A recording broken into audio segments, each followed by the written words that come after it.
Pada hari ini, izinkan saya Putri yang akan memandu untuk kelas online pada hari ini. Semoga Bapak Ibu dalam keadaan sehat dan berbahagia sehingga bisa mengikuti kelas pada hari ini. Oke, untuk Bapak Ibu yang belum mengisi link absensi, bisa sambil diisi terlebih dahulu di link yang sudah disiapkan oleh panitia di kolom chat. Oke, baik. Sebelum kita mulai, saya izin untuk sapa-sapa dulu pemateri kita pada hari ini. Beliau adalah praktisi dalam dunia marketing juga untuk digital marketingnya. Oke, selamat siang Bapak Raka. Halo, selamat siang semua. Apa kabarnya Bapak Raka? Wah, agak mendung-mendung tapi aman lah harusnya ya. Halo teman-teman semua, salam kenal, Kuraka. Semoga Oke, semoga apa yang aku sharing hari ini lancar ya. Ini cuacanya agak mendung, kondisinya ngepas banget iya buat. betul Bapak. Biasanya kalau mendung-mendung gini nanti berpengaruh ke jaringan juga ya Bapak Raka ya. Iya, semoga aja Dan enggak ya, suara. tapi ya udahlah, kita gas aja. Oke, Bapak Raka, jadi hari ini kita nanti akan membahas itu mengenai mengukur hasil digital marketing. Jadi itu sangat berperan penting juga ya Bapak, jadi bagaimana kita untuk kontennya, bagaimana cara mengukurnya, menganalisanya. Oke, ya, ya, betul. Penting banget, penting banget. Oke, mungkin tanpa berlama-lama lagi nih Bapak Raka, audiensnya udah pada antusias untuk bagaimana nih cara mengukur hasil digital marketing, terutama untuk kita yang akan belajar untuk marketing digital untuk saat ini. Untuk waktunya saya persilahkan Bapak Raka. Oke, aku izin share screen kalau gitu ya. Silakan Bapak. Oke, halo, selamat siang teman-teman semua. Em, untuk sharing kali ini, aku lebih ke arah sharing aja. Sebelumnya, sebelum kita mulai, mungkin aku ucapin selamat menjalankan ibadah puasa ya bagi teman-teman yang ngerayain ibadah puasa. Semoga lancar sampai nanti Idul Fitri. Terus juga selama sesi kali ini, sebenarnya aku lebih ke sharing pengalaman-pengalaman sebelumnya aja. Kalau misalnya memang nanti ada hal-hal yang mau ditanyain, silahkan tanya via chat ya. Siapa tahu aku ada yang kurang jelas kayak gitu untuk nyampein.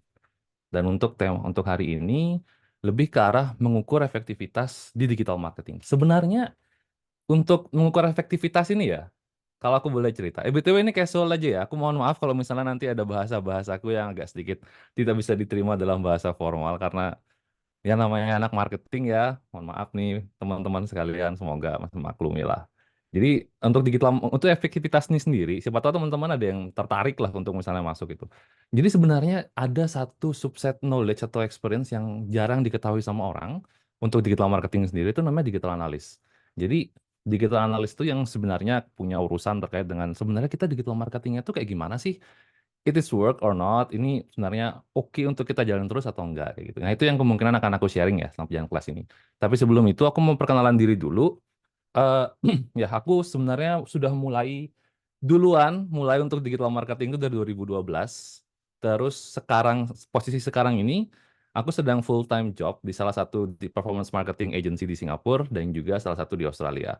Terus untuk aktifnya sendiri, aku ada beberapa bisnis digital marketing, terus ada consulting juga. Dan mungkin ada yang dulu pernah ikut kelas Gapura Digital by Google di beberapa tahun sebelum pandemi. Ya, aku juga sempat aktivitas sana. Cuman yang sekarang kebanyakan ngurusin di bootcamp digital marketing, terus ada beberapa di Poltekpar, Dianapura, sama di inkubator bisnis lah, terutama untuk digital marketingnya. Oke, this is the most unimportant slides, obviously. Sebenarnya kayak ya perkenalan doang ya, jadi aku akan skip ini, dan kita akan lanjut ke depannya. Dan apa yang akan kita obrolin sekarang itu sebenarnya cakup tiga hal aja. Yang pertama adalah sebelum teman-teman masuk ke dunia digital marketing, pastiin dulu kita tahu sebenarnya landscape digital marketing itu seperti apa. Oke. Terus yang kedua baru kita ukur sebenarnya apa yang sudah aku lakuin itu ngefek apa enggak sih? It- Lalu setelah itu baru biasanya akan ada plan yang gimana karena kita ngebuat plan, gimana cara kita ngebuat sesuatu yang hasilnya itu pun akan terukur. Oke? Kita mulai dari, anggaplah ini sebuah study case biasa.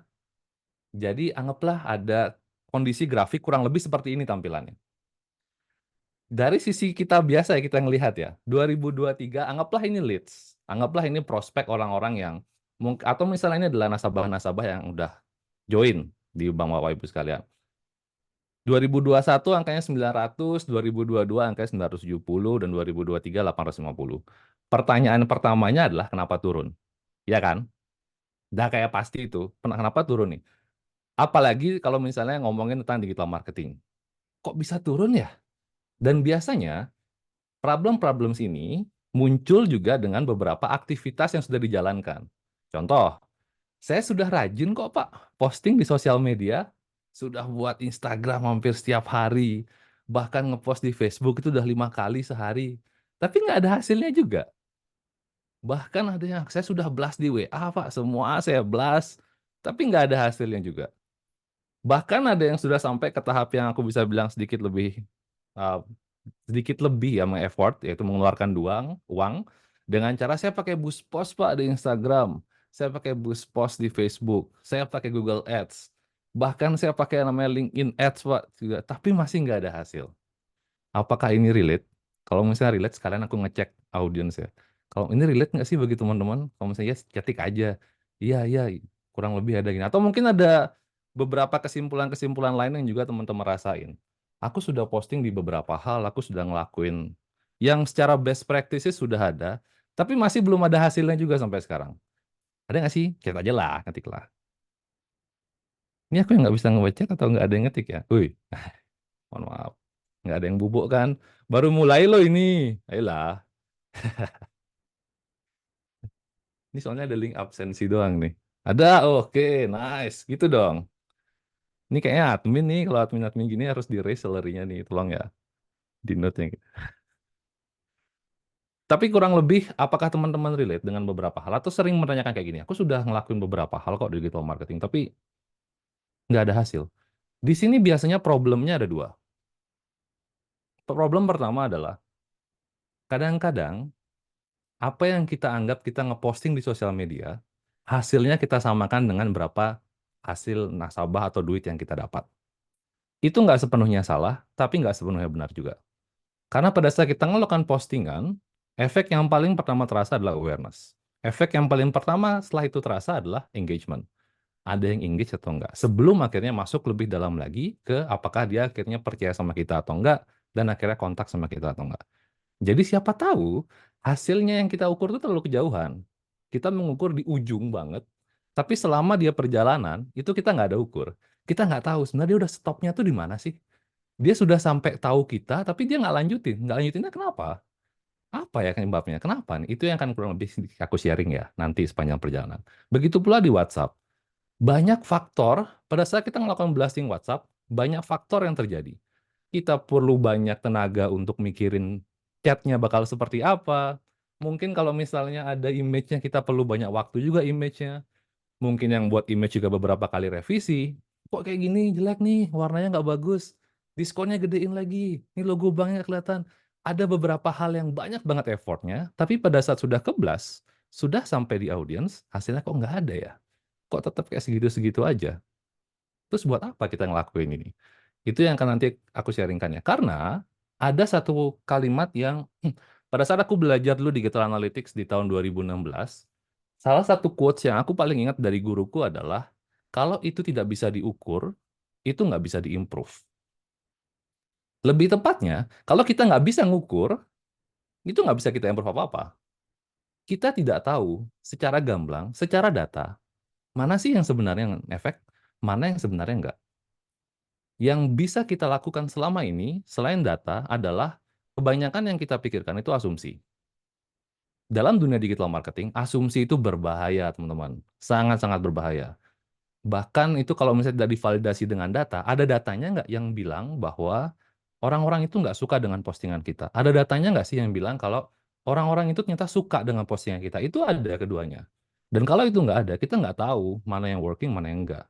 Dan permasalahan yang paling fatal yang terjadi pada saat itu adalah kita kadang-kadang terlalu terbawa suasana sehingga kita masuk ke arah yang salah. Oke, ternyata ini yang kita lakuin selama ini nggak ada, emang nggak menghasilkan apa-apa, cuma menghasilkan awareness. Yang biasanya bebannya adalah beban waktu, beban tenaga, cost mungkin akan keluar juga. Jadi kayak ada banyak beban yang di sana. Ini yang aku coba untuk biar prevent ya teman-teman, biar nggak sampai kayak gitu. Lalu gimana caranya untuk ngelakuin itu? Yang pertama adalah kita understanding dulu. Kita mengerti dulu digital marketing itu sebenarnya gimana sih? Bukan beberapa hal yang kalau misalnya secara gamblangnya kita kasat mata kita lihat ya, oh maksudnya itu pasti yang di TikTok nih Pak. Kita joget-joget di TikTok, kita buat konten yang lucu di TikTok biar FYP. Kita ngebuat sesuatu hal yang di Instagram itu biar kelihatan bagus. Ini bagus nih, soalnya kompetitor juga buat kayak gini loh. Masa kita nggak buat yang seperti ini? Itu biasanya sering-sering keluar bahasa-bahasa kayak gitu. Tapi untuk platformnya sendiri, kita jarang banget untuk masuk. Sebenarnya platform ini bekerjanya seperti apa? Karena aku yakin, di beberapa icon yang ada di layar depan teman-teman ini semua, itu ada di HP-nya teman-teman semua. Maksudnya adalah aplikasinya tuh keinstal lah. Mungkin ada 5, mungkin ada 6, mungkin semuanya keinstal. Mungkin Messenger paling jarang diinstal ya. Tapi mostly untuk Google, Instagram, Facebook, sosial media tuh keinstal lah. Apalagi WhatsApp dan Telegram.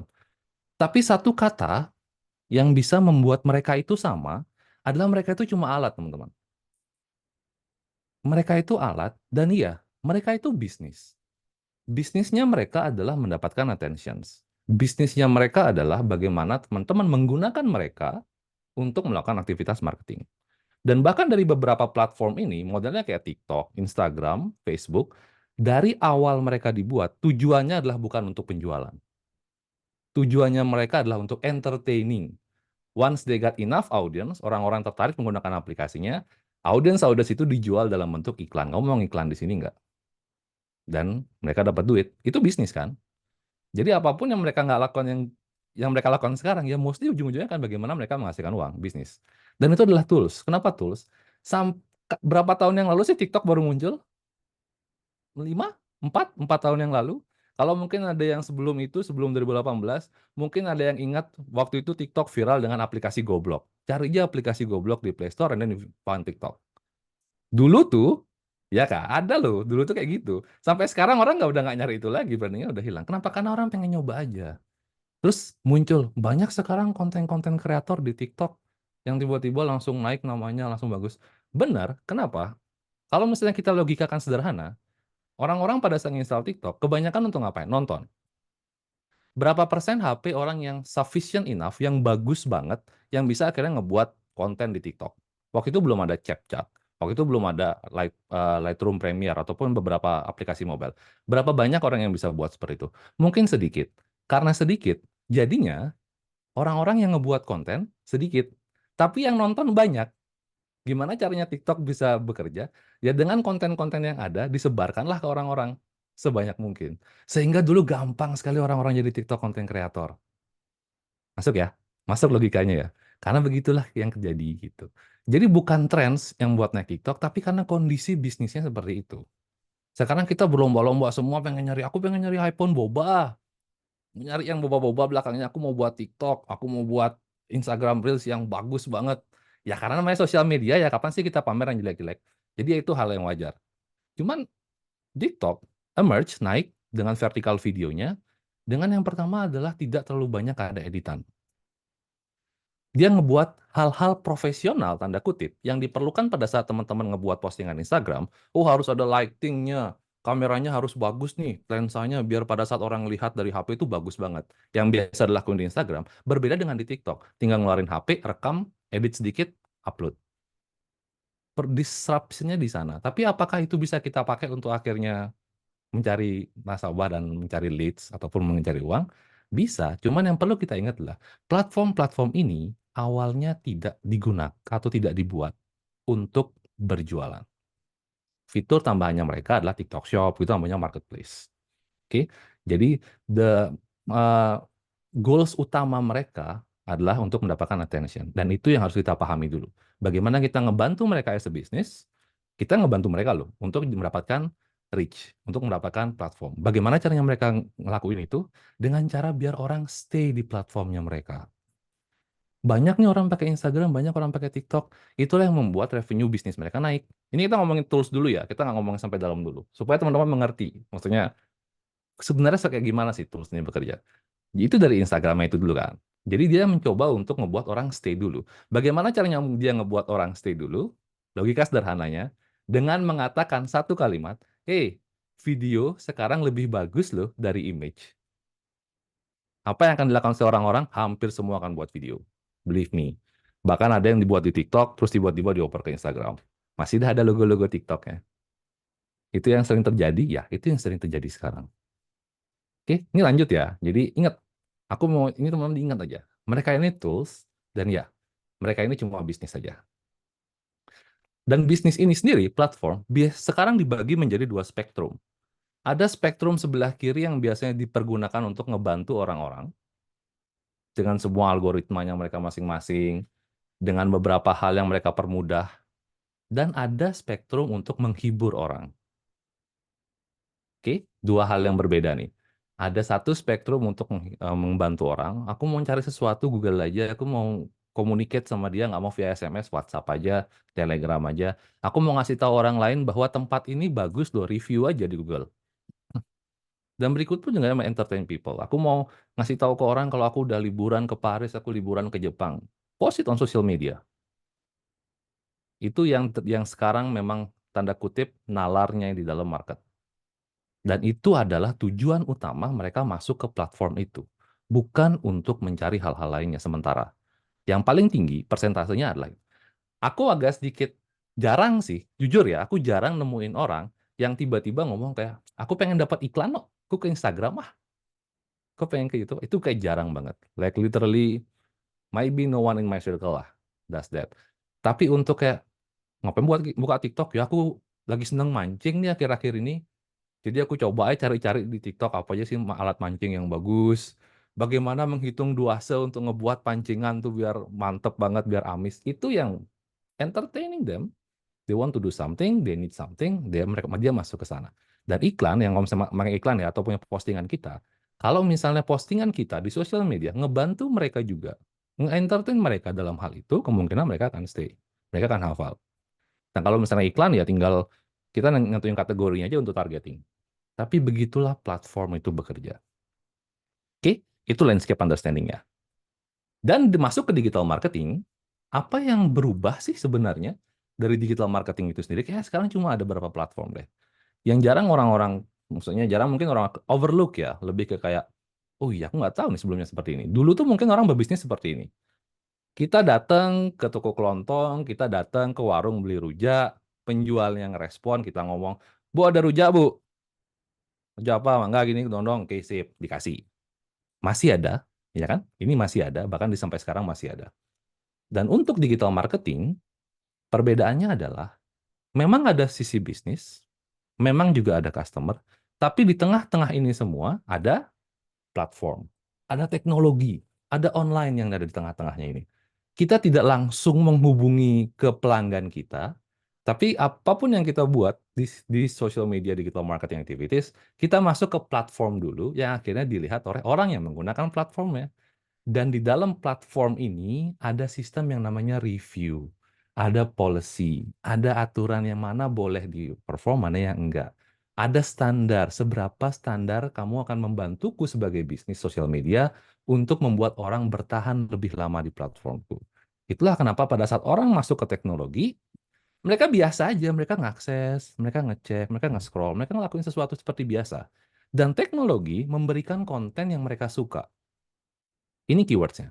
Teknologi memberikan konten yang mereka suka. Oke, bukan yang dipaksa, tapi ya apa yang mereka suka, itu yang akan lebih sering terlihat.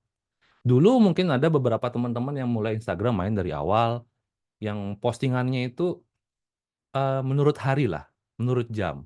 Semakin semakin lama dia ngepost, dia akan ke bawah, tapi semakin recent dia akan muncul paling atas.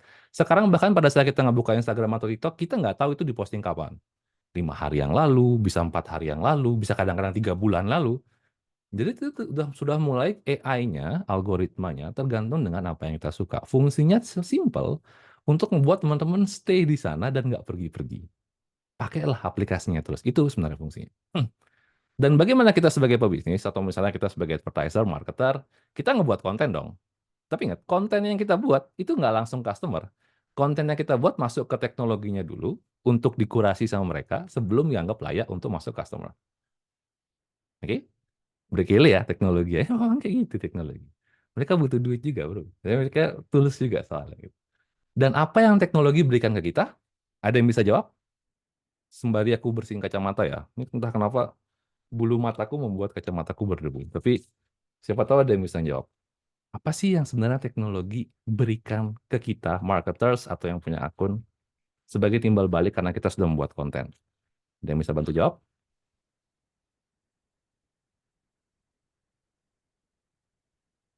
Ada nggak? Wih, mohon maaf, mohon maaf ya, jangan marah-marah dong. Santai aja. Atau Apa sudah Kak? panas duluan nih? Ya, nggak kan? Aman lah kan. Tim Bandung nggak kasih 5 detik dah. Yang bener Yang boleh pulang duluan. Sih, nggak. Ya ada yang ngomong barusan. halo Kak, aku mau Oh ya, jawab Kak. nah gini dong. Oke, gimana tuh? Yang teknologi kasih itu engagement, awareness, sama reach Kak. Betul. Dalam bentuk apa? Dalam bentuk follow, entah mereka follow, entah mereka cuma lihat, ataukah mereka komen lah gitu. Betul, betul. Tinggal diistilahkan. Angka-angka itu disebut apa? Aduh, apa ya Bang ya? Apa ya? Apa ya? Wah, baru mau tak kirimin jajan, no. Tapi nggak jadi dah. Agak. Thank you ya, bro. Siapa nih namanya? Aku nggak bisa ngeliat yang ngobrol loh. Terima kasih ya. Dengan siapa? Mohon Sama maaf. Dari mana? Raka juga bro. Hah? Raka. Eh, sama nama kita nih. Ya, Oh, oke, mantap. Nyamuk dong. Thank you, Beli Raka, atas oke, responnya. oke Kelly. Benar yang Beli Raka bilang, kita dapat engagement dan beberapa hal yang lainnya dalam istilah yang disebut dengan data. Seberapa teman-teman yang jarang banget ngelihat data ini? Artinya teman-teman tidak pernah mendengarkan apa yang dibilang oleh teknologi ke akunnya teman-teman. Sehingga apa? Kita ngebuat konten terus, sudah dibilangin sama teknologi, kamu nggak ada engagement loh di sini. Kamu nggak ada orang yang komen loh di sini. Itu sudah ada dalam bentuk data. Yang itu bisa kita analisa untuk ngebuat sebuah konten lagi supaya kira teknologi juga ngebantu kita kontennya kita di-boost sama mereka untuk dikasih customer. Jadi kita mungkin bahasan tentang algoritma itu di lain kesempatan ya, karena algoritma secara organik itu intinya adalah mereka tidak boleh mengumbarkan secara publik karena itu rahasia dapur mereka. Tapi kita kurang lebih bisa menerka dengan tahu, oh goalsnya mereka itu sebenarnya apa sih gitu. Oke, ini adalah landscape yang digital marketing. Lalu bagaimana kurang lebih example-nya, maksudnya kayak contohnya di real life itu seperti apa sih untuk landscape ini sendiri? Anggaplah ada seorang namanya Bobo. Bobo pengen nyari informasi tentang suatu hal lah. Let's say dia pengen, aku mau ada, aku perlu kebutuhan nih, aku mau masuk kuliah, jadi dan kebetulan kuliahku di luar Bali, jadi aku harus ada siapin beberapa duit lah. Sehingga dia mencari informasi tentang di mana dia bisa mendapatkan pinjaman, dan nantinya dia akan menghubungi langsung beberapa BPR atau bank itu untuk berupa, yang jadinya berupa leads, ya kan? Nggak langsung semata-mata langsung oke kan? Pasti kan langsung ada ngecek dulu nih, survei dulu dan beberapa hal lainnya, sehingga kita stopkan di leads. Karena setelah itu adalah urusan dari antara bank dengan beberapa lembaga-lembaga lainnya untuk akhirnya nge-approve atau enggak. Tapi di sini digital marketing kebanyakan ngebantu dari dia mencari informasi sampai akhirnya dia memutuskan untuk oke aku mau coba untuk apply di sini. Inilah landscape yang sekarang terjadi. Cuman yang kadang-kadang nggak kelihatan, Bobo Bobo, si kelinci biru ini, mungkin dia nge-search-nya dari Google, Instagram, sama TikTok. Ya kan? Itu udah kayak paling possible lah. Jarang sekali aku mendengar orang, aku mau coba untuk apply kredit, di mana nyari informasi di Tokopedia tuh kayak jarang. Bahkan mungkin belum ada ya sampai sekarang. Shopee gitu jarang tuh untuk belanja, ngabisin duit tuh di sana. Kalau untuk akhirnya mencari untuk informasi jarang banget di sana. Dan sebagai bisnis kayak kita jarang juga untuk ngepost informasi di sana kan. Tapi di sini, tiga platform ini yang biasanya banyak orang untuk melakukan pencarian. Oke? Setelah itu kemungkinan besar, kalau kita punya website, dia akan ngecek website. Kalau punya, untuk dapat informasi lebih jelas. Kenapa? Karena mungkin di Instagram dan TikTok, kita tidak bisa memberikan informasi yang jelas-jelas banget. Kita klik link ini aja ya. Setelah itu mungkin, Bobo akan lari ke sosial media. Untuk ngecek dulu. Karena di sini ada ada link ke sosial media lain nih. Ada Instagramnya juga. Coba cek dulu. Setelah itu, apakah dia berhenti? Sayangnya enggak nih.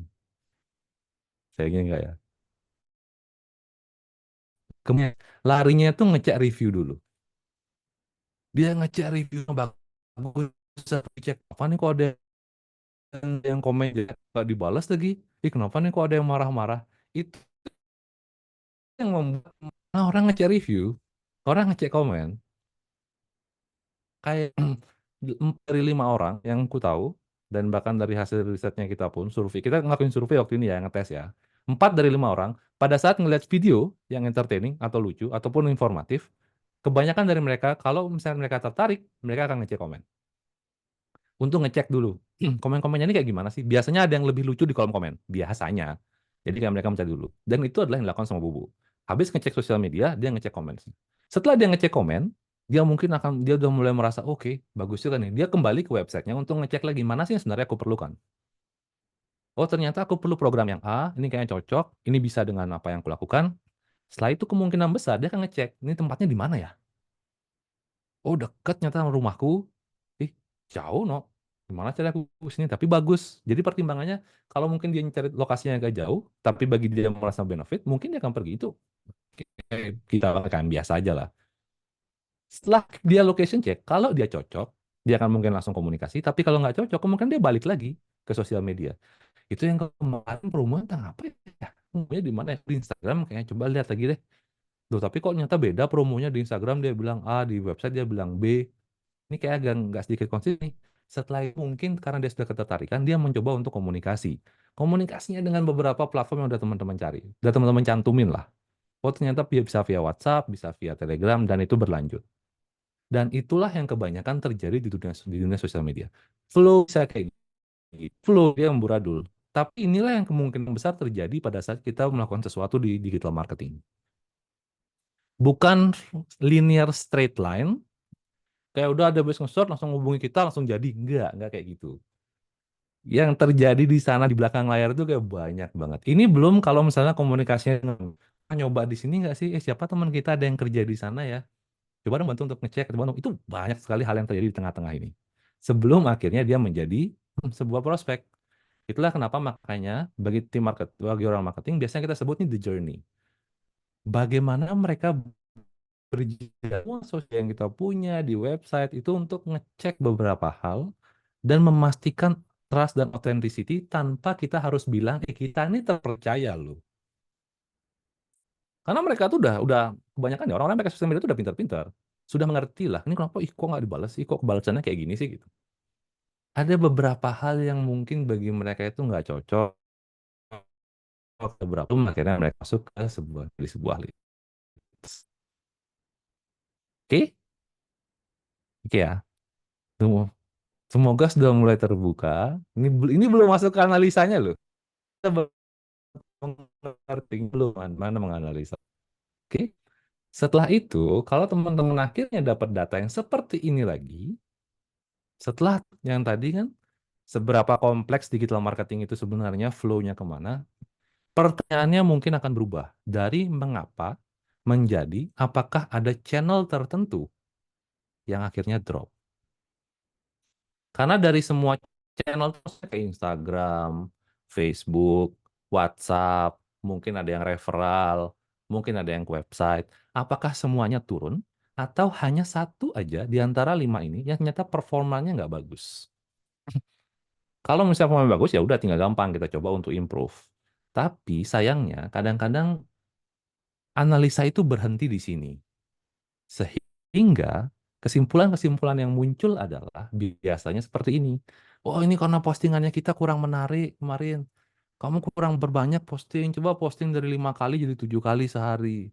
Ini model yang kamu pakai kok kayak gini sih, kayak kurang berbakat banget, kurang seksi banget. Yang lagi ngetren sekarang ya. Ini promo-promo yang kamu pakai nggak menarik nih. Masa kayak gini tulisan promonya orang jadi bingung. Kalau misalnya dari WhatsApp kok panjang sekali teks WhatsApp-nya, kan bosen ya orang baca nih, nggak bisa dipersingkat lagi. Banyak conclusion yang muncul di sana. Baru sampai di sana loh. Kita belum ada main ke performa channel, tapi kebanyakan orang sudah berhenti di sana, stop, dan langsung membuat conclusion-nya seperti apa. Wah, kalau misalnya kayak gini sih ini kurang menarik kok. Lihat, nah kita nggak dapat likes, kita nggak dapat komen, kita nggak dapat gini dah. Like literally stop di sana. Oke? Yang menjadi Perbedaannya yang aku ingin sharing ke teman-teman dan semoga teman-teman melakukan berbeda setelah melihat ini adalah mencoba untuk menganalisa datanya. Jangan berhenti sampai di sana, pastiin teman-teman ngelakuin satu step berikutnya, yaitu menganalisa data yang ada di sana. Sudah berapa lama teman-teman ngepost di Instagram? 3 tahun, 4 tahun, TikTok udah lama, Facebook juga udah lama. Datanya sudah terkumpul sebanyak itu dan sayang banget rasanya kalau nggak dipakai. Kenapa? Karena kalau misalnya kita ngomongin best practice-nya seperti apa nih Pak Raka? Seperti apa yang katanya kalau misalnya kita di Facebook, kita ngepostnya bisa jam-jam tidur misalnya. Atau misalnya kalau kita mau ngepost di Instagram, kalau misalnya memang bagus, fotonya harus yang estetik dan segala macam. Benar, itu nggak salah, benar. Kalau teman-teman ngebaca research, aku akan sangat terbantu kalau ada datanya nih, market data. Cuman yang kadang-kadang overlook juga atau miss pada seorang ngebaca datanya itu adalah kebanyakan orang nggak tahu itu data diambil dari sampel yang mana. Kalau misalnya targetnya teman-teman adalah orang Bali dan sampel data yang diambil adalah orang US, apa kita bisa bilang itu sama? Kemungkinan besar enggak. Behavior-nya mereka itu sudah berbeda. Dan kalau kita pakai itu sebagai patokan, itu ada yang aneh rasanya, ada yang nggak pas. Data yang paling bisa teman-teman coba untuk analisa adalah data yang teman-teman udah kumpulin selama ini. Karena itulah yang menunjukkan bahwa ini aku sudah berusaha, aku sudah melakukan sesuatu. Tapi nggak ada hasilnya, itu kenapa? Cek dari data itu aja kayak gitu. Kalau misalnya udah nggak nemu mentok, nggak nemu jalan, barulah kita coba untuk ngecek sebenarnya ini secara benchmark bagus nggak sih compare to yang lain-lain. Itu ya sebenarnya. Jadi kalau misalnya mau mencari data itu bagus banget. I encourage you to do that. Tapi hati-hati dengan di mana responden itu berada. Kalau dia nggak terlalu dekat dengan respondennya teman-teman, aku saranin datanya itu nggak usah dipakai. Karena terlalu banyak data yang ada di dunia ini. Oke? Kembali ke sini. Terus analisa data, pada saat kita ngebuat datanya itu, biasanya kita akan dikasih dengan banyak dashboard. Teman-teman mungkin ada yang pakai social media marketing agency, mungkin ada yang pakai website agency, ada yang pakai beberapa, mungkin ngecek sendiri platform-platformnya itu ya. Data yang dikasih sama mereka itu bisa banyak banget dan dalam berbagai macam bentuk dan ukuran. Tapi ya karena teman-teman kebanyakan kerja di bank ya, harusnya kan nggak apa-apa kan dengan angka, dengan spreadsheet, itu udah matanya udah kuat lah harusnya. Udah biasa dikasih kayak gitu tuh udah kayak aman lah, nggak pusing. Cuman bagi beberapa orang, melihat segini banyak data, yang pertama itu langsung rasanya kayak pusing, ini apaan dah? Kenapa ini banyak banget? Kenapa aku nggak bisa manual ngambil yang ini? Kenapa aku harus ngelakuin ini terus maksudnya apa nih? Kenapa nih tiba-tiba ada satu yang naik, kenapa ada yang enggak? Kayak gitu. Biasanya orang-orang pada saat sudah waktu aku consulting ya, coba dong baca datanya. Itu aku mendapatkan 4 respon yang paling sering aku dengar lah. Terutama kalau aku minta orang untuk menganalisa data. Yang pertama tuh paling sering nggak biasa. Saya nggak ngerti, Pak. Saya nggak terbiasa ngelakuin itu, terus gimana ya mau ngapain lagi ya? Itu masih nggak apa-apa. Tapi ada yang bahkan menolak untuk terbiasa. Dia bahkan nggak mau sama sekali kayak, nggak usah deh itu kita mengerti. Kita mengerti secara digital audiens kita seperti apa. Itu adalah asumsi yang bagus dan kuat. Sayangnya, coba itu didukung dengan data. Itu akan bagus. Karena gini, dari pengalamanku sendiri, banyak best practices yang apply, maksudnya kalau misalnya di industri A, fotonya harus ngelakuin A, B, C, D, F, G, H. Kalau di industri ini misalnya budget untuk iklan minimal 2 juta sampai 5 juta. Itu udah kayak kebanyakan best practices. Tapi pada saat dicoba, hasilnya tuh bisa beda. Audiens kita tuh beda, kayak nggak sama nih gitu. Dan bahkan ada orang-orang yang nggak tahu cara cari datanya gimana ya Pak. Saya bilang mau nyoba nih, saya punya website, websitenya udah 10 tahun loh kita buat ada, tapi cara nyari data yang untuk websitenya gimana ya gitu. Itu bahkan nggak ada kayak. Bahkan ada yang bilang, entahlah Pak kerjaan yang ini aja saya belum kelar, banyak sekali saya disuruh kasih tugas. Lagi disuruh buka-buka data gini, begadang saya toh gitu. Gimana men orang lembur ya. Banyak bahasa-bahasa gitu ya sampai akhirnya ngerokok di luar ngobrol-ngobrol. Tapi itu adalah yang sering terjadi dan saya bilang ya nggak apa-apa. Asal teman-teman sudah mau mencoba untuk akhirnya at least tahu data nggak usah lama-lama, time frame-nya nggak usah lama, 1 minggu terakhir aja. Apa sih yang udah dilakuin? Terus gimana sih hasilnya? Nanti segitu aja dulu. Baru nanti kalau ada waktu atau makin yang hire orang, itu bisa dipanjang lagi. Jadi 1 bulan, 1 tahun, bahkan 10 tahun terakhir. Seperti apa sih sebenarnya pergerakan yang terjadi kayak gitu. Oke? Nah, untuk analisa data, ada tipsnya nih. Sayangnya waktuku nggak banyak ya. Jadi mungkin ini hanya sekedar kayak framework aja yang bisa teman-teman pakai untuk ngebuat tips terutama dalam hal bagaimana kita ngukur. Oke ya, gimana sih sebenarnya kita ngukur data? Aku ada kuis lagi nih, tapi tolong banget kalau misalnya mau on mic boleh atau mau ngetik juga boleh. Untuk membuktikan bahwa kita itu sebenarnya terbiasa dengan data. Terbiasa banget, terutama data di digital marketing. Oke, ini ada tabel. Kelihatan nggak? Kelihatan dong harusnya. Kalau nggak plototin aja tuh layarnya ke depan gini. Nggak bercanda ya. Kita terbiasa dengan data, dengan angka-angka seperti ini. Pertanyaanku, aku minta tolong banget dibaca, apa maksudnya dijawab di chat untuk interaksi. Ini ada tabel sepak bola, tim kiri yang angkanya 16 shots, tim kanan 15 shots. Oke, ada olahraga, Google, dan lain-lain. Pertanyaan pertama, tim mana yang bermain lebih baik, kiri atau kanan? Itu aja. Mana nih yang kira-kira bermain lebih baik? Ketik ya, setelah lihat datanya, lihat angkanya aja. Mencoba untuk analyze, jadi sport analis gitu. Ya, kiri atau kanan yang bermain lebih baik?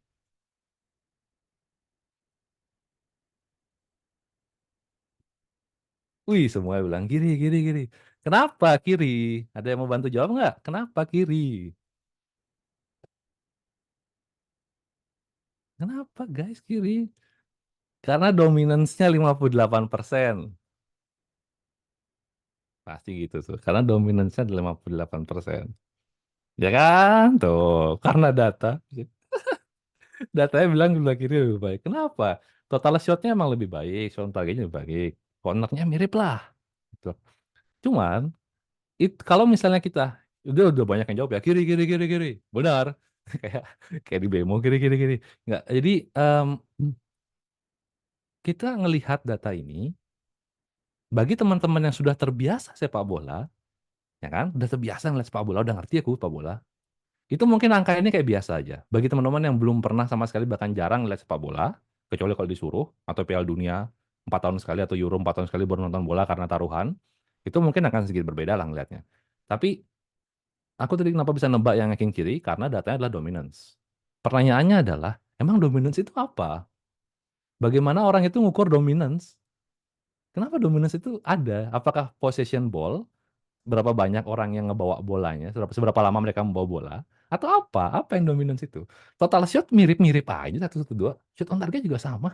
Tapi yang menghitung dominance apa? Itu adalah pertanyaan kritis yang bisa teman-teman tanyain pada saat data itu ada. Apa nih? Maksudnya dominance-nya apa? Ngukurnya gimana gitu. Oke, itu adalah uh, salah satu tips simple. Tapi kalau bermain lebih baik, jujur aku juga sendiri prefer yang kiri kayak gitu. Ya kita kubu kiri lah. Pertanyaan kedua, tim mana yang menang? Kiri atau kanan yang menang? Kanan, kiri, kanan, kiri. Kiri, kiri, Pak. Kiri, kiri, Pak. Gitu. Yuk, kiri atau kanan nih yang menang nih?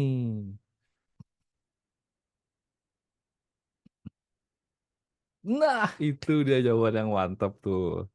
Itu ada yang ngechat jawaban yang mantap.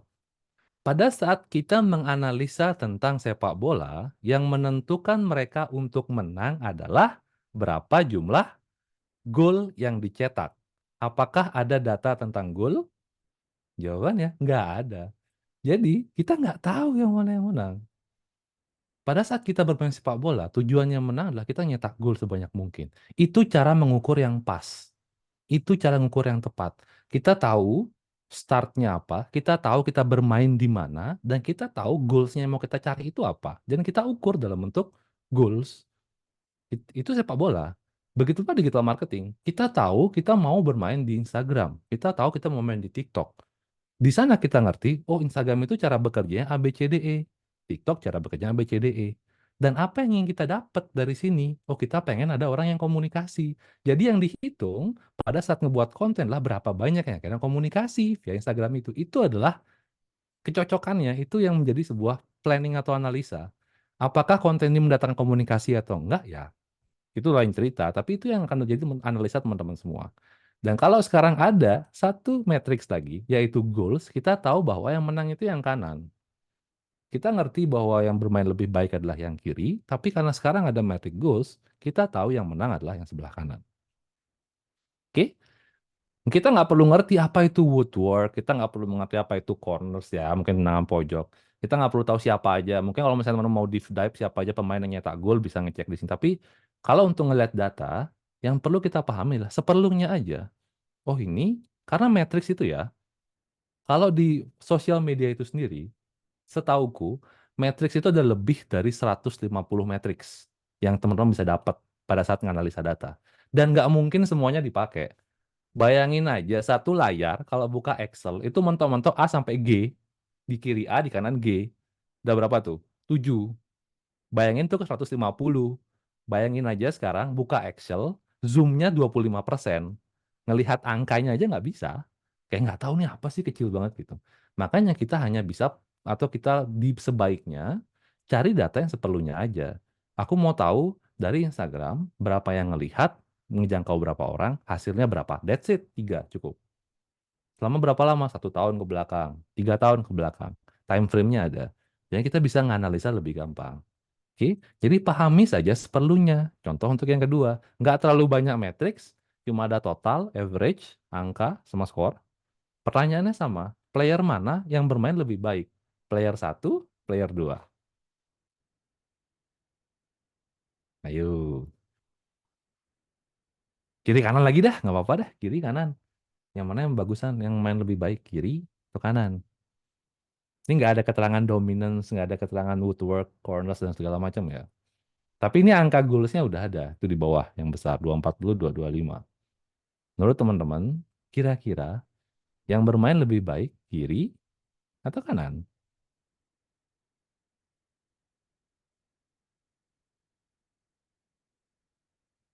Nganalisa dulu nih, wes gagah. Sudah mulai coba analisa, that's nice, that's nice. Sudah ada perkembangan lah, itu belum 1 jam ikut kelas, tapi udah bisa nganalisa gitu. Wis, Ciami. Mana, kiri apa kanan nih? Oh, player 2, that's nice. Kanan, player mana yang main lebih baik? Tuh, kanan. Wih, jago-jago, no. Ada yang nggak tahu nggak ini main apa? Mungkin ada yang nggak tahu ini main apa sih kalau ada 3, 6. Oh, kalau misalnya di tengah tuh bilang kelipatan 3 tuh 3 kali 3 kali 3. Jadi nggak tahu karena nggak tahu ini nggak tahu game apa gitu. Karena mungkin nggak sefamiliar sepak bola ya. Ini lebih ke data yang sedikit berbeda. Oke, langsung ke pertanyaan kedua deh. Player mana yang menang?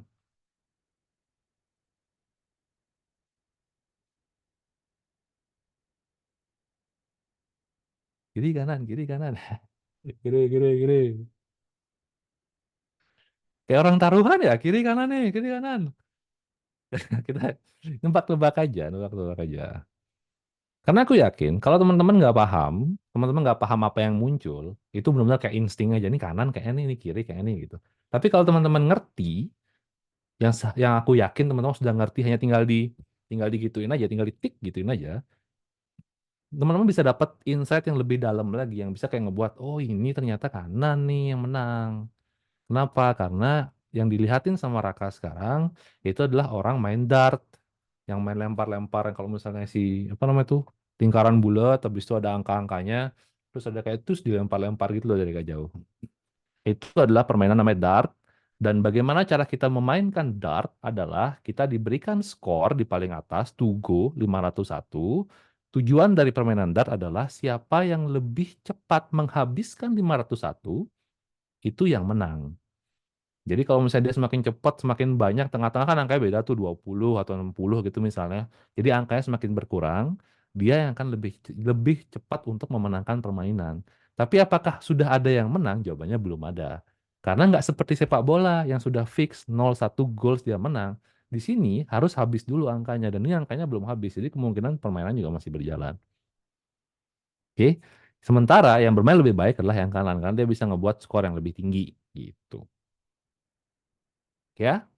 Itu untuk yang analisa data kita ngerti kok. Cuman kita perlu ada tambahan sedikit bumbu aja di sana.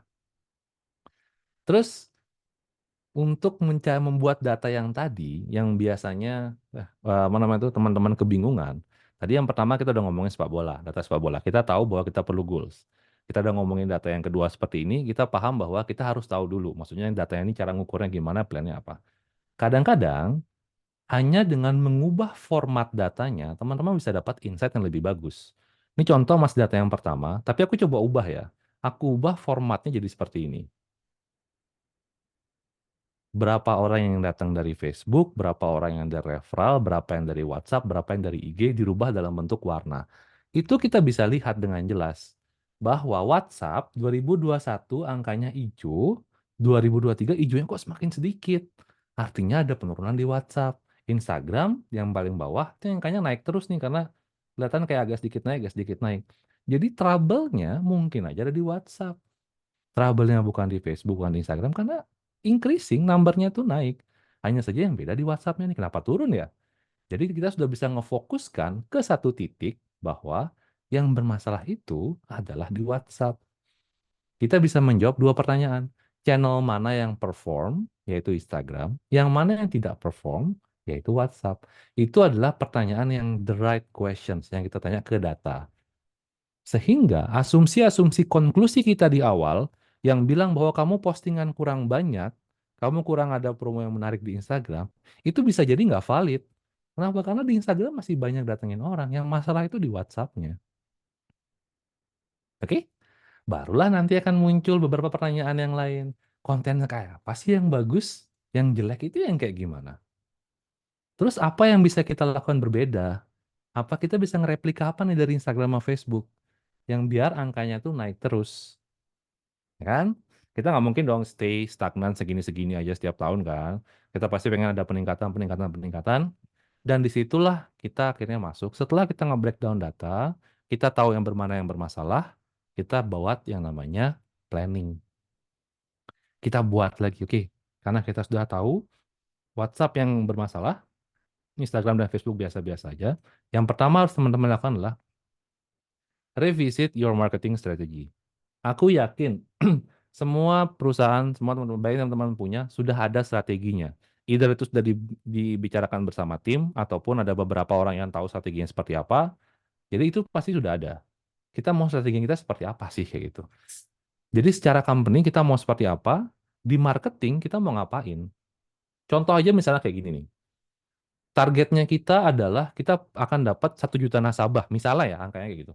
1 juta nasabah untuk 4 tahun ke depan, biar gampang dibagi. 1 juta nambah 4 tahun ke depan artinya kita perlu setiap tahun 250.000, ya kan? Real case-nya. Tapi ternyata dari 1 juta nasabah yang ditargetkan di strategi itu, 800.000 harus datang dari marketing. Misalnya lagi 200.000 kita arahin ke yang lain-lain. Jadi yang diporsikan ke marketing adalah 800.000 untuk 4 tahun. Artinya setiap tahun marketing perlu 200.000 nasabah. Ya kan? Dari 200.000 itu dipisah lagi, online-nya dapat berapa, offline-nya dapat berapa. Ternyata dipisah 150.000 untuk yang online, 50.000 untuk yang offline. Oke, itu teman-teman mau buat goal seperti itu, ini ada framework-frameworknya. Mohon maaf karena keterbatasan waktu, nggak bisa bahas satu-satu ya. Tapi biasanya yang dipakai itu adalah Smart Goals dan OKR. Itu yang paling gampang untuk nentuin kayak dari atas angkanya berapa, sehingga ke bawah, apa yang kita lakukan di digital marketing itu tetap bisa kontribusi ke angka yang kita mau cari. Bukan cuma kita ngepost, ngepost, ngepost, ngepost, tapi kita juga ngefek loh. Kita ngebawa sekian banyak orang dan sekian banyak hasilnya. Itu adalah strategi yang digital marketing yang efektif. Memang kita perlu awareness, memang kita perlu yang namanya interest engagement, memang kita perlu engagement. Tapi kita juga bisnis, ya kan? Teman-teman juga bisnis, teman-teman juga perlu kerja, ada waktu, ada target, kayak gitu. Jadi ada beberapa hal juga yang harus dicari di sana. Gitu. Itu adalah strategi yang online, 150.000 online, itu yang kita targetin di 4 tahun ke depan. Mau pakai strategi yang manapun bisa, tapi dapetin angkanya itu dulu. Dapetin angkanya berapa yang akan teman-teman target dalam waktu berapa tahun. Oke, itu yang pertama, revisi marketing strategi. Yang ke nolling, sorry. Setelah itu baru teman-teman ngelis tools apa aja sih yang teman-teman pakai sekarang. Ingat, semakin banyak tools yang dipakai, semakin banyak orang yang diperlukan. Ya, semakin banyak tools yang dipakai, semakin banyak orang yang diperlukan. Kenapa? Karena setiap tools ini nge-maintain-nya susah banget kalau sendirian. Serius, beneran, nggak bohong. Tapi kalau mau ngerasain sendiri sih monggo ya, cuman saran dari aku, minimal untuk tools-tools seperti ini ada 2-3 orang lah yang nge-handle. Bisa bagi tugas tuh lebih enak. Dan selain bisa bagi tugas, ada analisa yang bisa dikerjain juga. Oke? Jadi datanya itu nggak cuma dapat data terus mau dipakai apa dong, nggak tahu. Udah dapat aja data lama Pak gitu. Terus data yang mana yang dipakai untuk ngecek apa misalnya platformnya Instagram ya. Untuk ngecek Instagramnya kita bagus apa enggak, kita ngecek berapa orang yang nge-likes, Pak. Likes itu bisa dibeli pakai bot. Toh follower pun bahkan bisa dibeli pakai bot. Tapi aku nggak sarankan beli follower pakai bot ya. Alasannya kenapa? Ya karena kalau misalnya kita beli pakai bot, Instagram itu sistem kerjanya kan pada saat kita ngeposting, dia akan mencoba untuk ngasih postingan kita ke audiens yang kita punya dulu. 10% lah misalnya atau 50% angkanya aku lupa. Tapi anggaplah kita punya follower 1000, pada saat kita ngeposting, dia akan memberikan konten kita ke mungkin orang-orang terdekat dulu nih, 10 orang. Dari 10 orang itu suka atau enggak, baru akhirnya dikembangin lagi ke orang-orang berikutnya. Dia ngasihnya per batch. Bayangin kalau misalnya kita punya adalah follower bot yang nggak ada engage sama sekali. Jadi ya nggak akan dapat apa-apa. Begitulah pun untuk di TikTok. Kalau di TikTok kebanyakan dia kan main relasi. Aku temenan sama A, temenan sama B, aku suka video 1, 2, 3, B suka video 2, 3, 4, maka video 1, 2, 3 akan dikasih ke yang C. Jadi ngelihat dulu apakah dia juga suka atau enggak. Dan itu yang akan menentukan bahwa AI-nya ya, menentukan bahwa oh, orang ini suka sama konten A, yang ini orang ini suka sama konten B. Tapi algoritma itu biasanya analisa yang berupa sementara. Kenapa? Karena mereka bisa nge-update itu sesuka hatinya mereka tanpa memerlukan persetujuan dari kita. Jadi tinggal kita aja nentuin gimana cara mainnya. Dan ngebuat kontennya itu benar-benar time consuming banget. Apalagi kalau ngelakuin riset nih. Mungkin teman-teman ada yang udah sekarang handle Instagram, handle TikTok, lagi riset konten-konten yang bagus, kan otomatis buka platformnya dong. Ya kan? Aku mau ngecek platform apa konten di Instagram apa yang bagus ya, nge-scroll di TikTok juga nge-scroll, dah tiba-tiba ada yang ngomong, gitu kan nggak ini balik sosial media kan. Udah kayak ada beberapa hal yang kayak gitu ya kan. Ya tuh aku sempat rasain dulu sih kan. Ya gimana dong, gimana orang kita ngeriset, ya kan? Tapi beneran ngeriset loh. Yang ngeriset itu bedakan dari teman-teman sisi user sama sisi marketer. User akan menikmati semua postingan yang ada di sosial media. Itu user.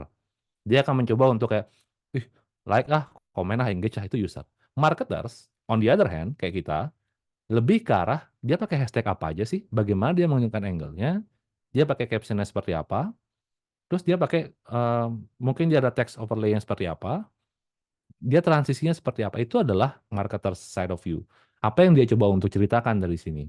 Bagaimana engagement yang terjadi, ngecek komennya, bagaimana engagement yang terjadi. Apa yang dilakukan lagi di luar itu adalah marketer side. User side kebanyakan ya kita menikmati. Jadi kalau bisa teman-teman yang digital marketers, terutama yang nanti akan mencoba untuk handle, please switch your head between those two sides. Ya, jadi kadang-kadang kita pakai yang user, kadang-kadang kita pakai yang marketers. Oke, jadi list tools dulu. Nggak mesti pakai semuanya, believe me. Nggak mesti pakai aku harus ada Instagram, TikTok, sama Facebook, nggak mesti semuanya. Tolong kembali lagi ke bagaimana teman-teman akan mencoba untuk nge-reach audiensnya. Apakah audiens itu pakai TikTok atau enggak, atau pakai Facebook atau enggak. Ternyata mereka lebih sering komen ngomong posting di Facebook, ya udah pakai Facebook aja. Aku melihat banyak bisnis juga hanya pakai Facebook aja sukses kok. Bahkan beberapa klienku sekarang masih ada yang cuma di Facebook doang gitu. Kenapa? Karena memang marketnya di sana. Marketnya tuh nggak ada di TikTok, nggak ada di Instagram ya gitu. Kecuali travel industries gitu misalnya ya, semakin banyak ada tools baru semakin harus dicoba ya, pakai TikTok, pakai Instagram gitu. Tapi untuk orang-orang yang community base itu banyak kan ada di Facebook. Masih coba aja, jangan karena ini tools semakin lama dan Facebook ini kan udah bertahan lama ya, bukan berarti dia semakin nggak dipakai, tapi customernya, audiensnya dia lebih ke segmen gitu aja, lebih sempit aja dan itu bisa lebih spesifik. Oke, list tools yang dipakai, aku mau pakai A, B, C, D, E, karena yang akan menghandle cuma 2 atau 3 orang, jadi aku nggak bisa banyak-banyak buat konten. Utamakan kualitas. Setelah itu, baru berikan target. Kasih target. Kenapa? Karena target ini fungsinya bukan untuk masalah eh, yang berkaitan dengan hal-hal di luar dari ini ya, kayak misalnya performance bonus, KPI bonus, tukin lah segala macam, enggak. Lebih ke kayak bagaimana kita nganalisa aja. Karena kalau misalnya yang seperti ini, ini April kita akan buat seperti apa ya gitu. Dan bahkan kalau nggak ada target, kayak ini Januari, Februari, Maret, kita nggak akan tahu yang mana bagus, yang mana jelek. Bahkan mungkin aja ini semua jelek. Bisa jadi ini semua bagus. Bisa jadi ada yang bagus, ada yang jelek. Karena kita nggak punya target. seperti yang tadi di awal itu, ada 150.000, artinya 150.000 itu kita bagi lagi per bulan dapat 600, totalnya Januari cuma dapat 400, kita bisa tahu bahwa itu tuh jelek, nggak bagus performnya. Karena targetnya kita 600 dan 400, yang mana yang bisa kita improve, itulah gunanya target. Targetnya bisa dipakai dengan dua cara ya. Cara yang pertama adalah lihat data tahun sebelumnya. Ini aku coba pakai yang 2023 sebagai contoh. Ya. Nah, untuk data yang di 2023, ini contoh aja. April itu dapat segini nih. Ini kelihatan ya, ini angkanya sedikit berbeda, ada 90. Instagram kita lihat 90 ke 85 naik ke 93. Referral dia udah naik ke 8 turun ke 2. Lalu misalnya untuk yang door to door 47 naik, turun ke 20 turun banget ke 24. Website ada peningkatan. Mungkin aja yang door to door ini karena orangnya udah resign soalnya tahun lalu. Yang biasa dia emang mulutnya lamis banget, dia ngomong tuh jadi gampang kali dapet nasabah. Mungkin aja itu ngefek ke bagian performance ya kan. Begitu pula untuk yang di Facebook, ini stabil aja nih, tinggi-tinggi. Tapi apakah April ini bagus atau jelek? Kita nggak tahu. Bisa ya kita bilang, oh, karena turun jelek, tapi rata-rata semuanya turun, bahkan ini referral naik. Apakah kita akan mencoba untuk buying di referral aja kalau misalnya memang referral ini naik? Ya kita nggak tahu kan. Mau dicoba pun nih gimana cara kita nyoba. Makanya kenapa pada di bulan April itu baiknya dikasih perbandingan. Perbandingannya adalah berupa 3 bulan terakhir, biasanya dalam bentuk kuartal. Ini sekedar sharing ya, bagaimana nanti teman-teman ngelakuin dalam company-nya karena memang sudah terbiasa ngelakuin itu, bagaimana flow-nya, SOP-nya itu kembali ke teman-teman. Tapi gambarannya adalah biasanya orang-orang untuk leads itu, kalau misalnya memang quarter, dia akan menghitung ada quarter basis. Dan itu biasanya ada average. Ada rata-ratanya 3 bulan terakhir, rata-rata kita segini loh. 3 bulan terakhir rata-rata kita segini. Sehingga dengan angka yang seperti ini, kita sudah bisa tahu, oh yang mana yang bagus, yang mana yang jelek. Website ada peningkatan karena dia lebih dari 3 bulan terakhir, referral juga ada peningkatan, tapi sisanya itu masih di bawah rata-rata. Mungkin yang bedanya cuma kurang dari 10 bisa diabaikan, tapi yang benar-benar jatuh jauh kayak door to door ini bisa dibagikan pertimbangan. Ini apa sih yang kita lakuin sebenarnya kemarin gitu. Mungkin aja nggak ada hubungan sama digital marketing kan? Oh, ini kita marketingnya lancar-lancar aja kayak gitu. Jadi analisa data ini nggak cuma ngefek ke satu channel aja, bahkan bisa sampai ke whole marketing strategy. Oke? Nah, kalau untuk yang ini jadinya 3-month targets-nya adalah angka-angka yang ini. Jadi kan simpel ya. Oh, kalau ternyata Instagram di bulan April nyentuh angka 180, aku tahu dia bagus. Kalau dia di 140, artinya kita tuh jelek. Itulah gunanya target. Kita pakai perbandingan. Kita kan sebagai manusia bisa ngebandingin tuh. Natural lah. On a daily basis ya kan. Kita ngerti mana yang bersih kalau kita udah ngeliat mana yang kotor. Kita ngerti mana yang enak karena kita udah tahu mana yang makannya nggak enak. Kita ngerti mana yang asin karena kita tahu mana yang pahit atau manis. Jadi kayak kita udah biasa dengan pembandingan dan itu adalah hal yang biasanya kita lakukan juga pada saat ngebuat target ini. Atau ada biasanya orang-orang yang benar-benar pengen deep banget. Aku pengennya tuh analisanya lebih dalam lagi Pak Raka. Ini kan baru memberitahukan kuantitas leads-nya aja. Aku mau kualitas. Wes, biasa banyak banget yang kayak gitu kan. Aku mau kualitas dong. Jadi kita melakukan analisa lebih dalam lagi dengan memberikan yang namanya value. Orang dari Instagram, apakah value-nya sama dengan orang yang datang dari website? Atau Facebook dengan orang dari WhatsApp? Itu ternyata kita hitung dalam bentuk value. Dari orang-orang yang datang ini berapa sih yang akhirnya goal dan berapa jumlahnya? Dari yang akhirnya nge-apply sampai yang goals, berapa orang sih yang drop? Mana sih yang tingkat dropnya paling tinggi? Itu sebagai kita pakai ancang-ancang. Kenapa sih mereka drop? Oh, karena mungkin nggak cocok di perjanjian, oh ini nggak cocok di tenor, segala macam itu kan banyak terjadi di tengah-tengah. Di situ biasanya teman-teman bisa buat kayak, let's say, cara untuk mungkin komunikasi yang lebih baik atau ngebuat promo tertentu, itu kayak beberapa hal permasalahan yang bisa dieliminasi satu persatu lah. Gitu. Tapi di sini kita lihat, Instagram ya, hitung-hitungan kasar aja, 150 value-nya 15 juta, artinya kurang lebih 100.000 value-nya. Facebook juga sama 100.000, referral ya lebih dari 100.000 karena 25 ke 100.000 itu 2,5 juta, jadi ini mungkin nilainya lebih tinggi dari 100.000. WhatsApp kurang dari 100.000 harusnya karena ini 97 kali 100.000 kan 9,7 juta ya, jadi mungkin ini lebih kurang. Door to door di angka 300.000 ya kalau saya hitung, dan website itu di 150.000. Jadi kayak di sini kita tahu dari channel mana itu value-nya bagus. Dari channel mana kuantitasnya bagus. Tinggal diseimbangkan aja. Kita mau fokus kemana nih? Karena targetnya kita adalah value no. Targetnya kita bukan kuantitas, targetnya kita value no. Kita harus dapat segini banyak uang dalam waktu 3 bulan. Bukan berapa orang. Jadi mau satu orang mau nge-apply, yang penting dia angkanya segini itu udah bagus. Itu kan value ya. Maka yang dipakai patokan adalah value-nya. Oh ternyata value yang lebih bagus tuh banyakan dari let's say website sama WhatsApp. Ya udah, let's work on the website and WhatsApp. Mari kita fokus di kedua itu, apa yang bisa kita improve lagi. Itu adalah target yang lebih deep. Sehingga nanti kalau misalnya teman-teman mau fokus di channel yang lain kayak Instagram, akan muncul pertanyaan lagi nih. Value yang tertinggi apa nih? Kita bisa punya resource apa aja? Ada orang nggak? Terus promo apa kalau misalnya ada promo? Kalau misalnya ya, aku jarang banget sebenarnya berusaha untuk tidak mengedepankan promonya kurang sebenarnya.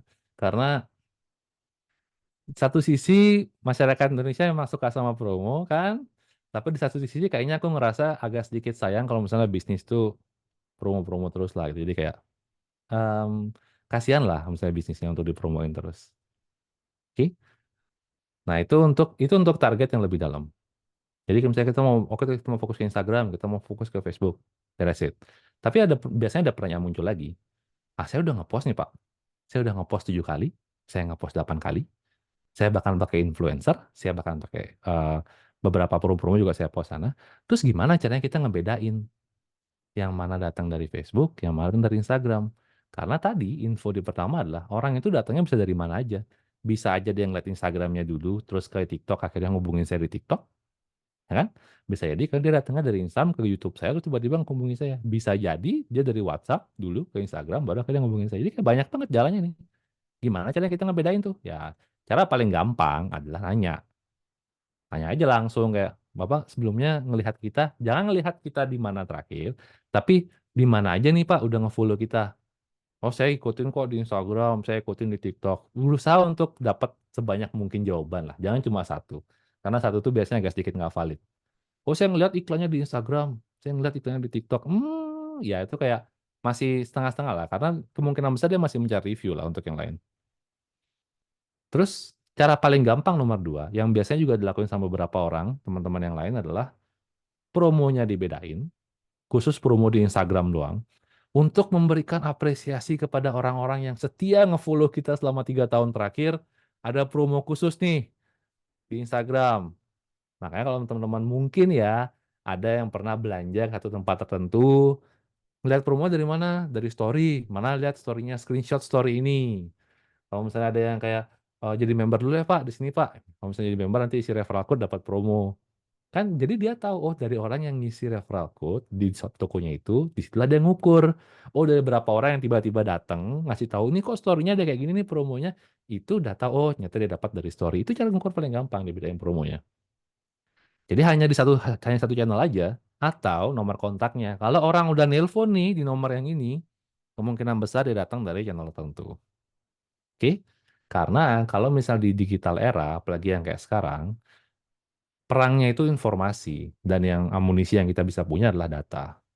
Ya, jadi selalu cari cara untuk at least gimana kita ngebedain nih. Gimana kita dapat informasi yang lebih, gimana kita dapat insights gitu. Oke. Nah, kalau website sama aplikasi, biasanya data itu sudah terintegrasi satu sama lain.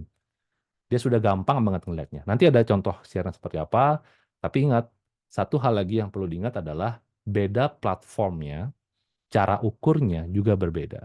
Instagram sama TikTok, walaupun sama Facebook, walaupun mereka sosial media, cara ukur di platform ini berbeda. Ini contoh misalnya di sosmed dulu. Total Instagram, leads 2024, ada beberapa konten nih, A, B, C, D, E, F. Impressions-nya dapat sekian, ini banyak banget, impression 40.000, reach-nya kita dapat juga nih. Nah, ini adalah beberapa matriks lain, contact, lead, sama value. Itu 3 matriks yang aku jarang banget ngelihat.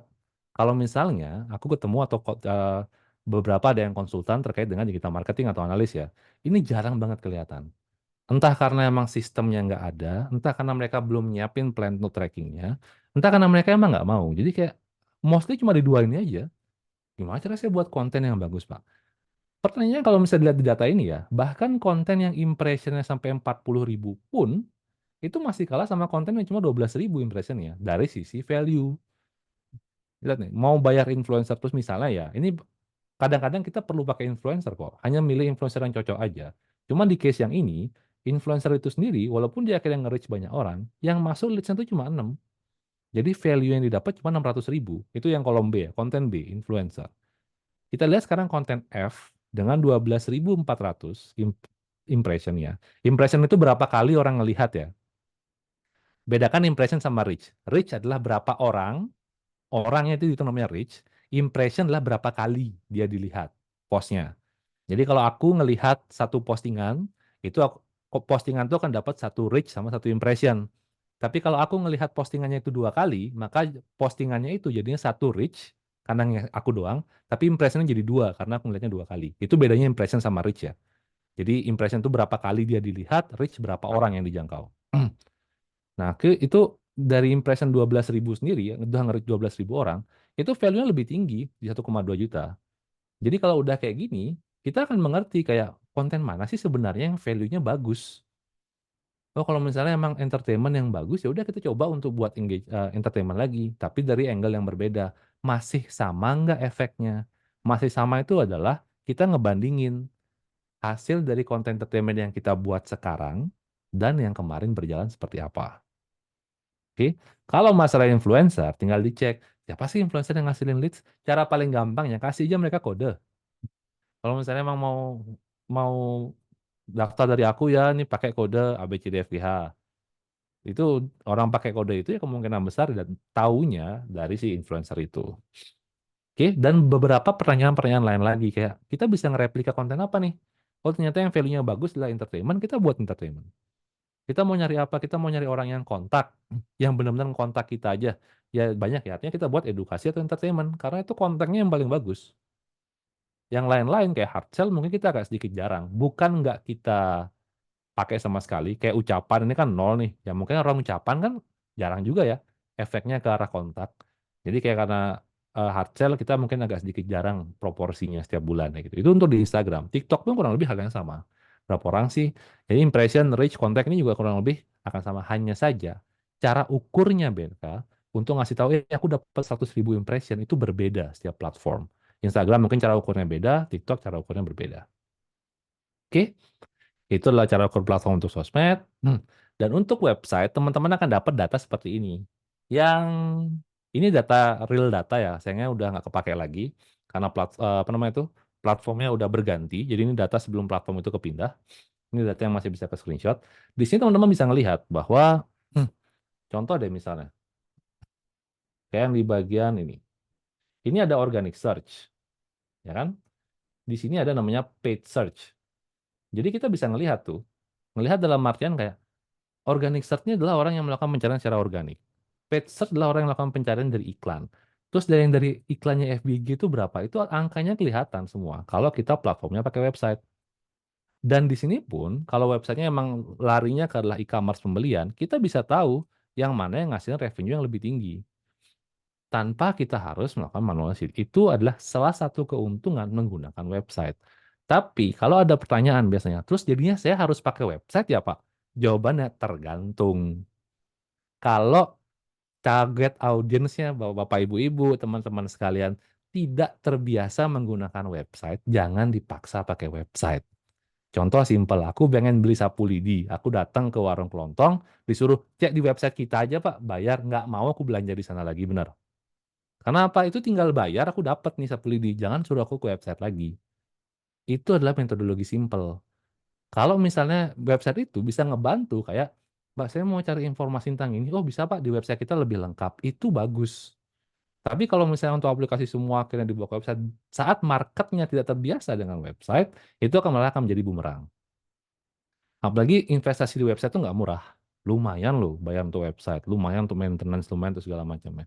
Jadi hati-hati terutama untuk di sini. Oke?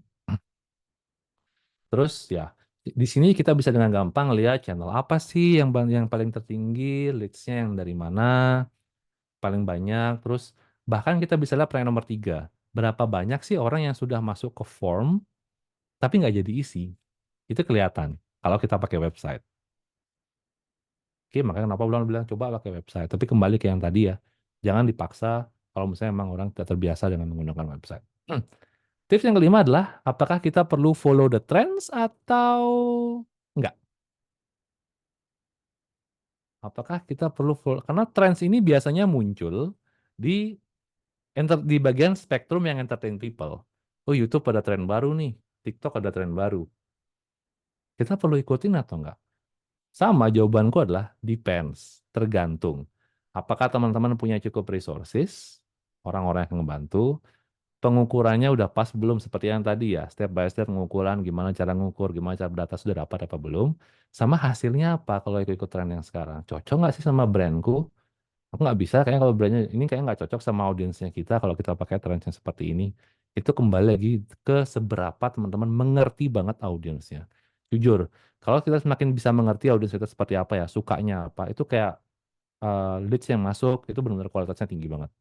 Dan kita akan dapat lebih banyak hasil dan digital marketing kita akan jadi lebih efektif. Oke, I think that's all that I can share to you now. Um, Mindsetnya masih tetap 3. Ini yang masih aku bawa bahkan sampai aku sekarang. Aku belajarnya sekitar kurang lebih 2014, 15, 10 tahun yang lalu lah.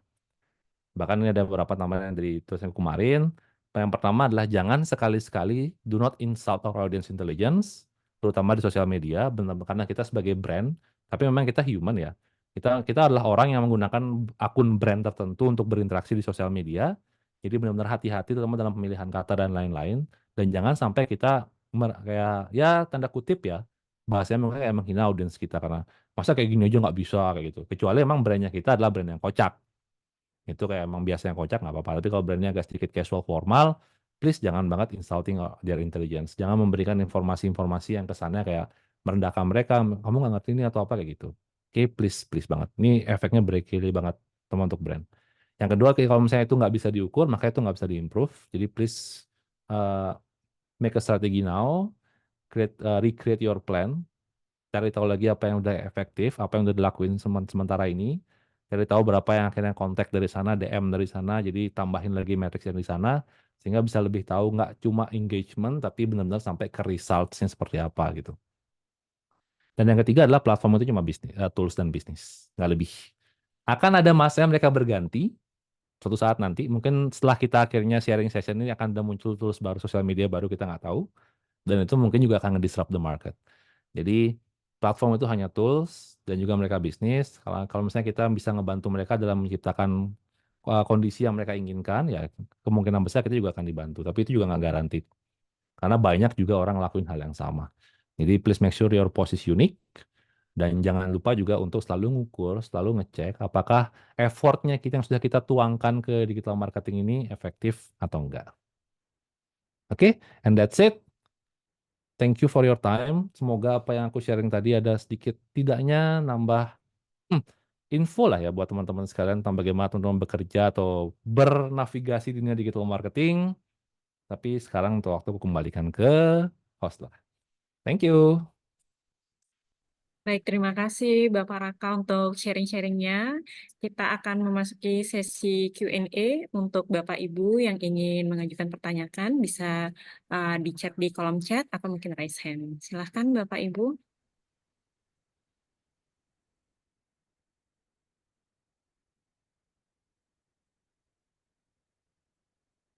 Puyeng nih wah itu. Hai. Ah, kalau ternyata ada yang tiba-tiba banyak kerjaan gara-gara ikut barusan, mohon maaf guys ya. Mohon maaf. Ya, gara-gara ikut kelasnya tadi, no, banyak kali kerjaanku sekarang. Siapa tahu, banyak kok yang tiba-tiba nge-DM aku di Instagram kayak gitu. Tapi efeknya bagus kok. In the long run, it's good lah.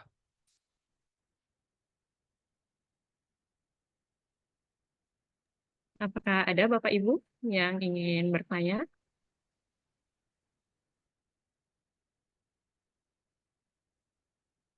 Nama. Mau jawab. Ini duduk di record lagi, shit. Ada nggak guys? Atau terlalu menjelimet tadi ya? Sorry nih. Atau bahasanya ada yang kurang ini. Kurang jelas, nggak apa-apa. Atau siapa tahu ada yang mau invite, boleh, gas. Ya malah jualan anjir. Domisiliku di Bali kok. I'm working from home.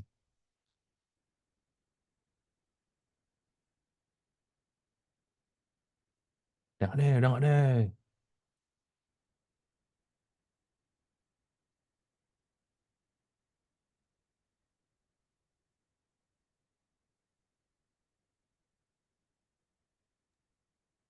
Baik, kalau memang tidak ada yang ingin bertanya, Mungkin Bapak Raka bisa menyampaikan closing statement-nya nih Bapak untuk kelas kita hari ini. Nggak ada, aman aja. Jadi kalau dari sisi aku sih kurang lebih segitu dulu ya. Maksudnya dari yang aku sharing barusan, aku rasa teman-teman sedikit enggaknya mengerti bahwa pada saat kita mencoba untuk analisa data itu nggak gampang. Itu yang pertama. Dan itu akan takes much of your time. Benar-benar akan ngambil banyak banget waktunya teman-teman.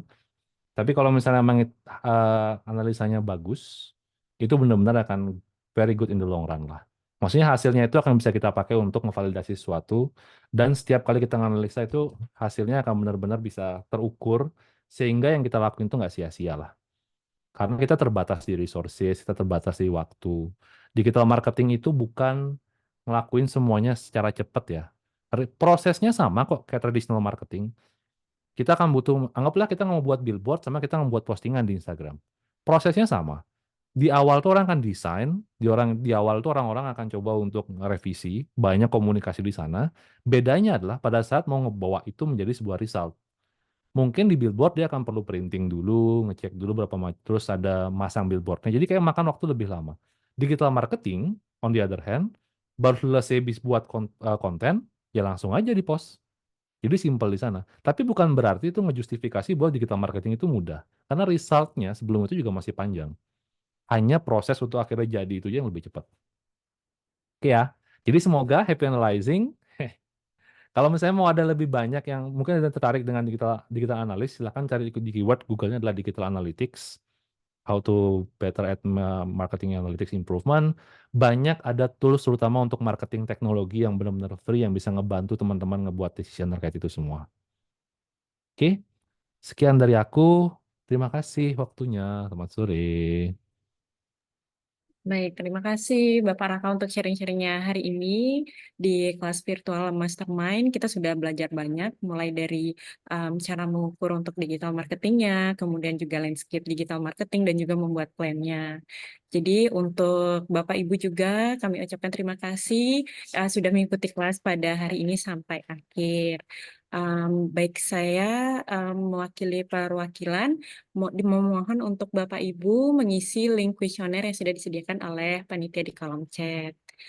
Mungkin saya berikan waktu 3 menit cukup ya Bapak Ibu. Silahkan untuk link kuesionernya.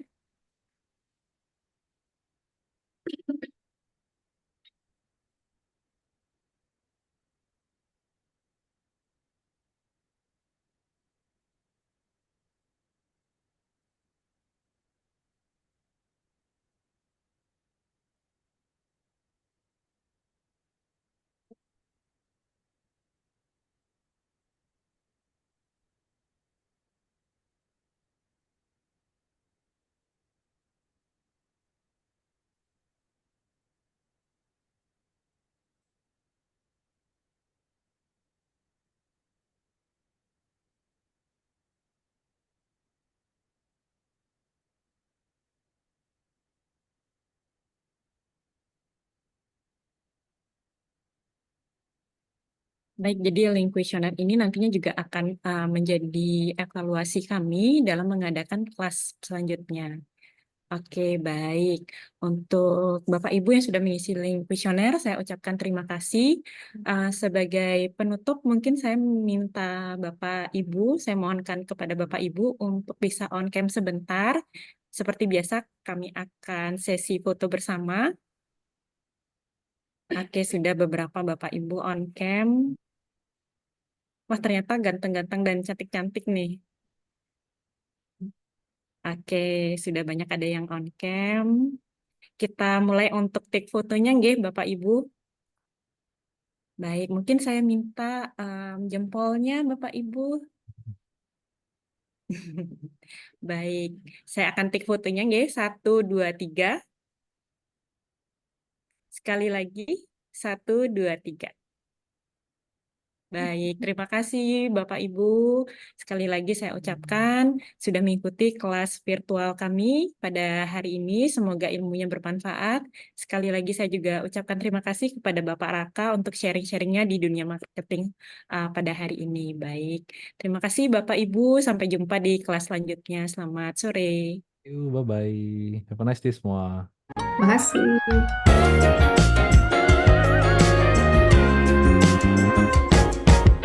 Such a